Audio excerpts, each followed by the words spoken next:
Hey, this is Santomassimo, and welcome to the Massimo Show. We're going to actually take a break from the amazing guests we've had over the last several weeks, and we're going to dive right into getting ready for 2020 and making sure that this will be your best year yet. So what I'm going to do is take you through 7 steps that you can take to make sure you're positioned for this next year to maximize your commissions, your fees, your production, whatever it might be. These 7 steps have been crafted over working with thousands of independent contractors, solopreneurs, small business owners, folks just like you that want to go out and make sure that every year they grow. So let's get right to it. Let's talk about what these 7 steps are, and then I'll take more detail into each one. Step number 1, we're going to want you to review. From a transaction standpoint, we'll dive into that. Step number 2, more of an activity review. What exactly have you done over the last 12 months and the impact of that? Step number 3, once you've identified those things, let's reflect. Let's do some reflection on the activities and transactions we completed. Step 4, restriction. This is a big one. What held you back? Could be physical issues, could be mental issues, could be emotional issues, could be team issues, could be, I understand some market issues, but really, what's holding you back? Step number 5 is the repositioning. Looking back and repositioning yourself to make next year your best year yet. Step 6, reaffirmation, commitment, affirming where you're going to go, setting the vision.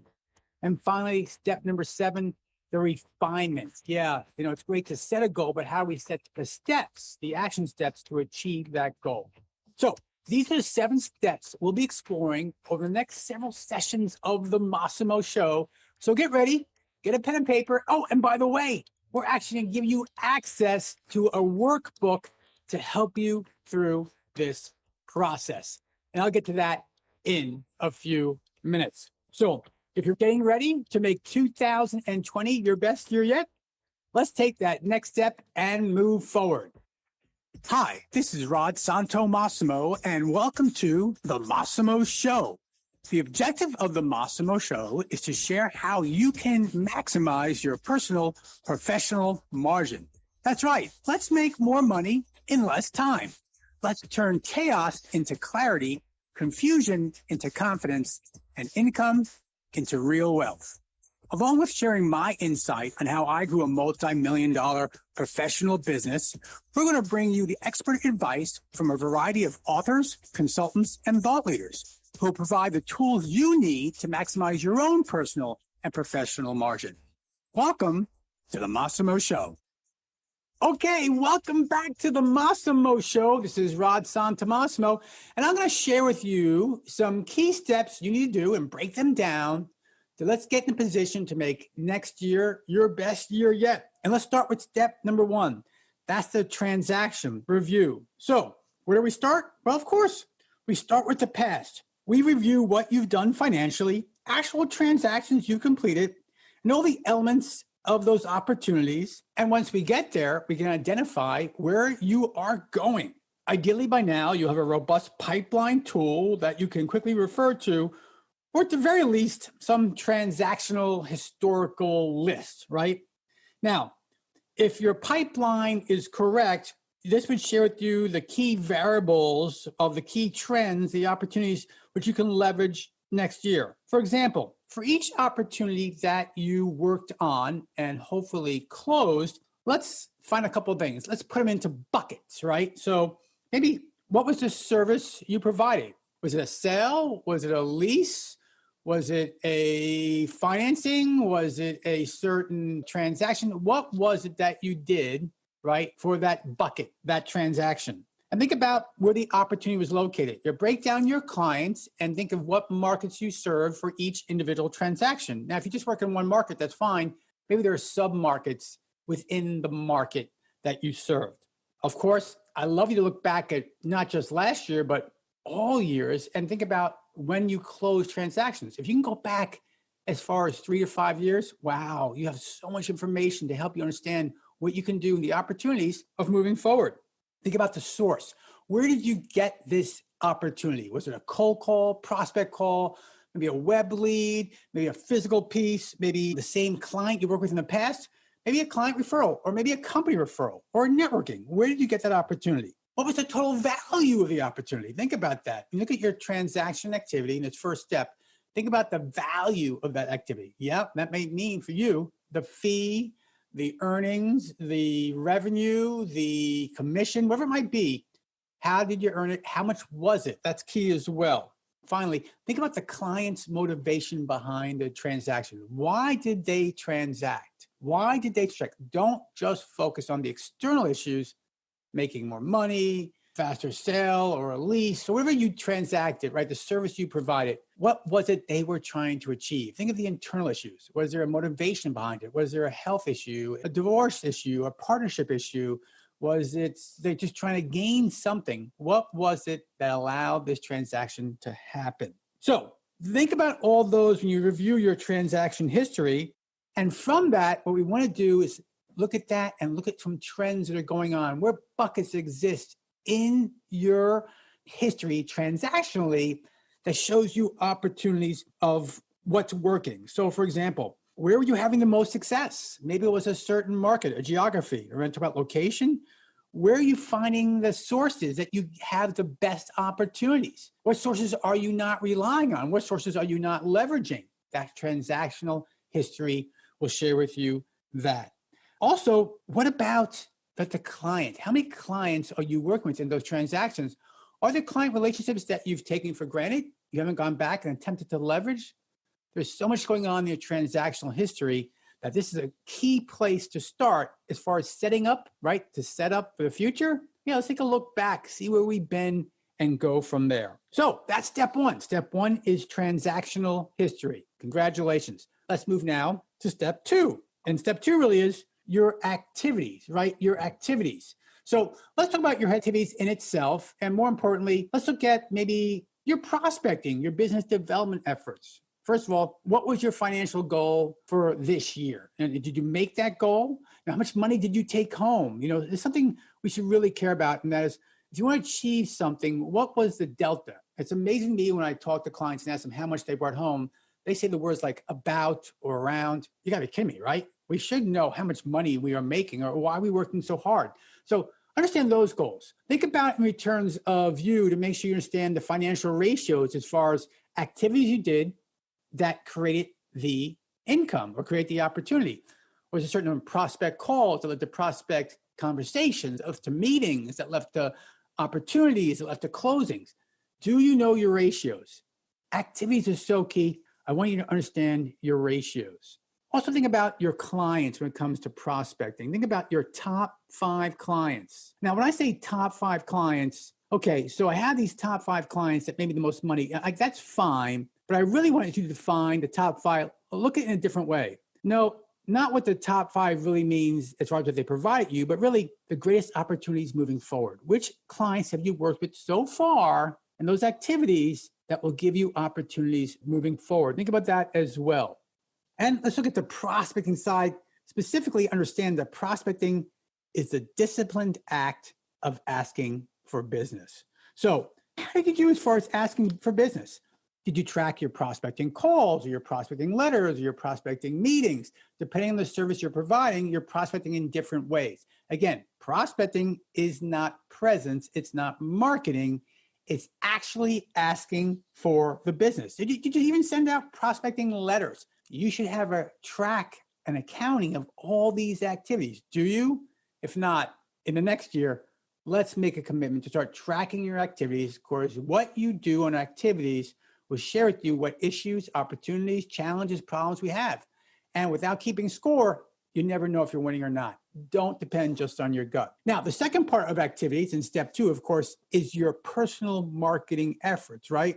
Now, as you know, at the Massimo Show, we always talk about 3 specific levels of marketing or your personal presence. And that is personally, that's the networking side, the lunch side, the cocktail parties and the like. Physically, that's the tangible items you're sending out within your area of influence to the key influencers. And last but not least, digitally, hopefully you're doing that as well, The tweets, LinkedIn, absolutely. Facebook, Instagram, Snapchat, wherever your audience may be, make sure you're there as well. So can you go back and have an accounting of how many business development, no, more important, presence meetings you had, personal marketing meetings, get to know influencers? Do you have a track of those? Do you have a track of how many times you send out a gift or some cards or anything physically? Do you have a track of those? And last, have you tracked your posts, your digital posts or your blogs or your vlogs? How often have you done that? And where have you seen success? Where have you seen potentially you driving traffic to your website or to a landing page? How is that impacted? Are you tracking? Are you putting forth pixels to get tracking information on what's working, what's not? Look, information is available today when it comes to the digital space, but it's also available today when it comes to your personal marketing efforts for your networking sessions and your physical materials. As long as you're keeping score, as long as you're tracking your activities, absolutely, that's something you could do. And last but not least, when it comes to activities, one thing I would look at is time utilization. Now, I didn't say time management. We really don't believe that you can manage, per se, your time, but you simply can utilize time better. The way you shift your hours, allocate hours to do things that you know that have the greatest impact on your business. So what that may mean is, are you working hours that can provide you growth on your business, right? Strategic in nature, as well as the hours you're working in your business. Maybe that's the prospecting calls and other activities within the transactional sphere of your business, right? Are you tracking, allocating your time? Okay, so that's step 2. Hi, this is Rod Santomassimo, president and founder of the Massimo Group.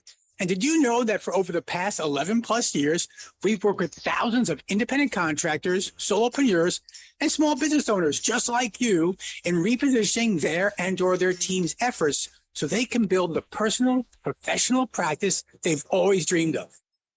We provide coaching programs for all levels of experience, earnings, and yes, success. So if you're finally ready to get off that transaction treadmill and chasing deals that are growing nowhere and start building the personal, professional business and life consisting of greater wealth and more time, well, check us out at Massimo.coach. That's Massimo.coach. Let's move to step 3. And after step 3, I'm going to share with you how you can get a workbook to track all of this and make it easy for you and actually do it over a 7-day period, 1 day for each step.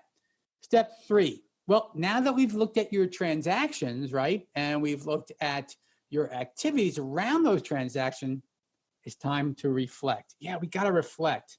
Let's take a comprehensive review of what you just did, right? And let's say, hey, you're starting to see what worked last year. Well, maybe that's good. That's great, in fact. But we're moving forward now and we're making progress, but we're not quite there. Before we can really set goals to say, I did this, you got to reflect. And what I mean by reflection is a couple of things. First thing is, I want you to define what met or exceeded your expectations this year.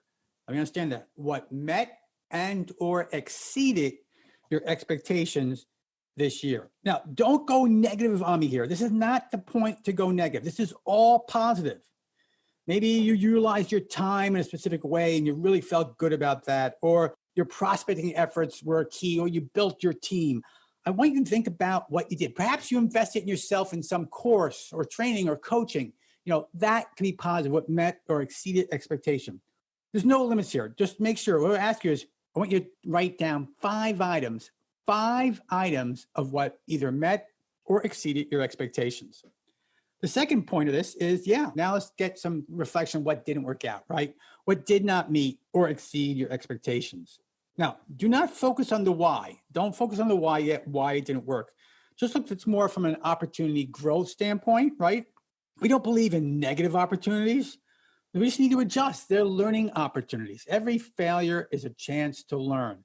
But what I'd like you to do is track and write down 5 things that really didn't meet or exceed your expectations. Now, here's something I will share with you. If you don't have 5 things, it could very well be a reflection you're not trying hard enough new things, right? Consistent failure is a good thing. It means you're consistently trying new, different things. Think about that. So you should have 5, and I don't want more than 5. Keep it short.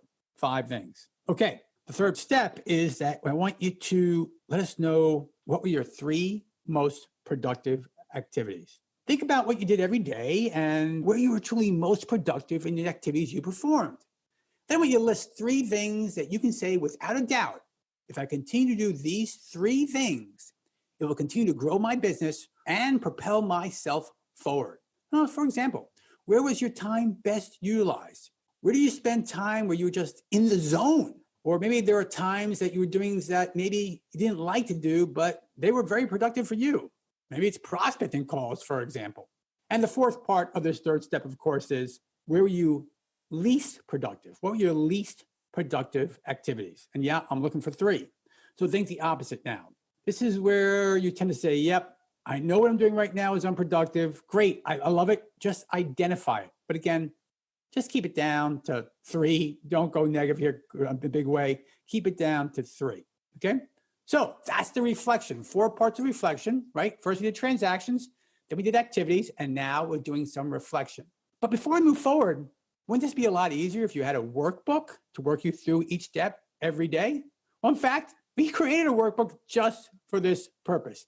And that workbook, right, making this your best year yet, we're going to do that by offering to you on our website. So if you go to Massimo Group, that's MASSIMO group.com, right there on the site is there for you to download during this end of year period, the workbook that will help you propel yourself for the best year yet in 2020. Okay. That's fantastic. I'm now excited. You're probably downloading the workbook, but if not, if you're driving, if you're on a plane, obviously you're not going to download it right now, but I'm going to continue to move forward. Don't worry. Everything I'm sharing with you in this podcast, we're going to actually expand upon in the workbook, but I'm going to give you some valuable lessons, things to think about as you're cruising down the road, lying on the beach, whatever you're doing where you listen to your podcast. Hey, this is Rod Santomassimo, and we always tell our coaching clients that knowing isn't doing. That's right. Don't kid yourself. In fact, in my new book, Don't Kid Yourself, Knowing Isn't Doing, Build the Business and Life You Desire, I lay out many of our Massimo methods that we share with our clients to help them transform their lives. My new book, Knowing Isn't Doing, is going through a soft launch that will happen in March of 2020, and then a big national launch in September 2020. For more information, check out knowingisn'tdoing.com. Okay, we're going to step number 4, and that is restriction.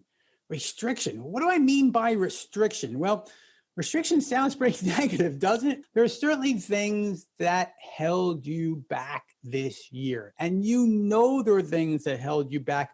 When you take a deep look, deep reflection on yourself, you should be able to identify some restrictions. Now, we did the reflection in step 3. Again, what was productive, what was not, what met expectations, what did not. And through that list of what held you back, what wasn't productive, or what did not meet your expectations, right? You should identify there are reasons why. And that's the why part here. So, for example, let's look at those 5 items that did not meet your expectations. And let's address why not. What was it? If it's important to you as an expectation that you set or a goal you set, why didn't it happen? Now, here's the thing. There are no excuses allowed. Yeah, but, or however, or this. No. You set expectations for yourself, and for whatever reason, you didn't meet them. It happens to all of us. Heck, it happens to me every day.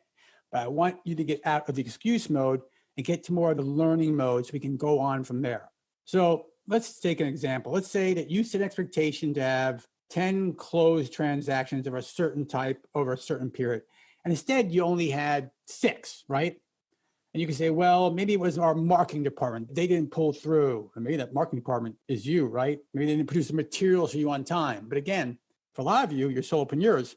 That's your issue, right? And that's an excuse. It really is, because if that's the reason they held you back, then it's you that needs to change, not the marketing department, if you have one, or not your marketing resources. It's you. So what can you have done about it? Could you have maybe outsourced instead some of those marketing issues? Could you create a simple template, maybe your own proposals that you always use and leverage, but you never took the time to do that? Maybe you could or should be thinking, you know what? I'm not going to do all the marketing stuff. It's not worth my time, which, by the way, I agree. For most of you, all the marketing stuff isn't worth your time. And there's things you potentially could be doing a lot better. So here's the key. I just want you to think about it and think, what's holding you back? What's holding you back? Now, this is a really important step. This is a time where not only you reflect, but really you investigate you.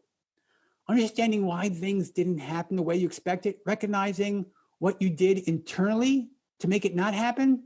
Once we do that, we recognize, heck, I can resolve that. I can fix that. I could change that, right? You have the power to change anything you want.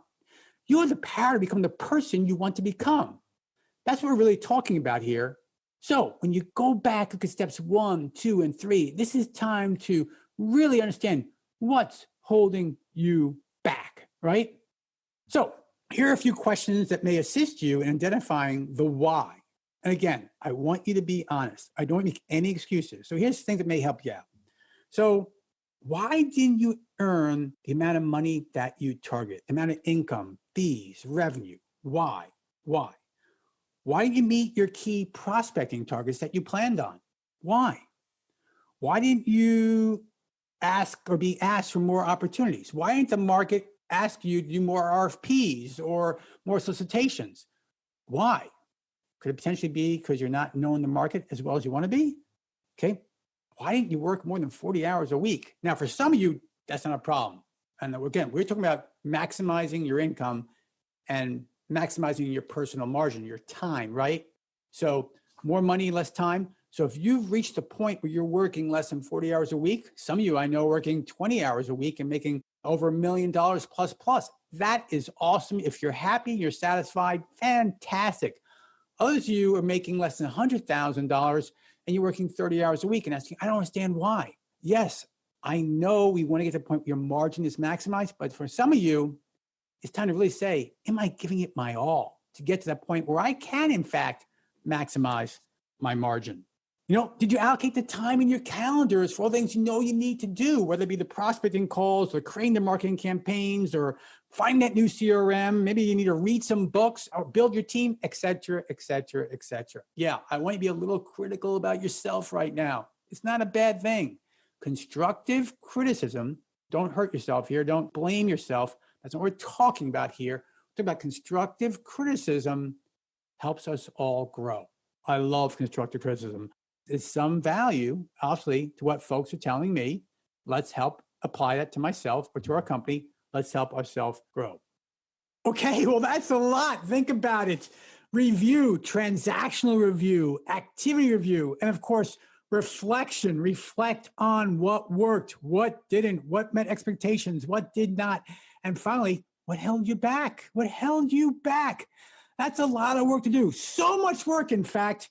We're going to get to the next and final 3 steps in our next episode. Why? Because you got a lot of work to do. And to make it easier for you to do that work, just go to our website and download the 7 steps to your best year yet program. It's there for you. It's that download workbook. It's there for you at massimo-group.com. That's massimo-group.com.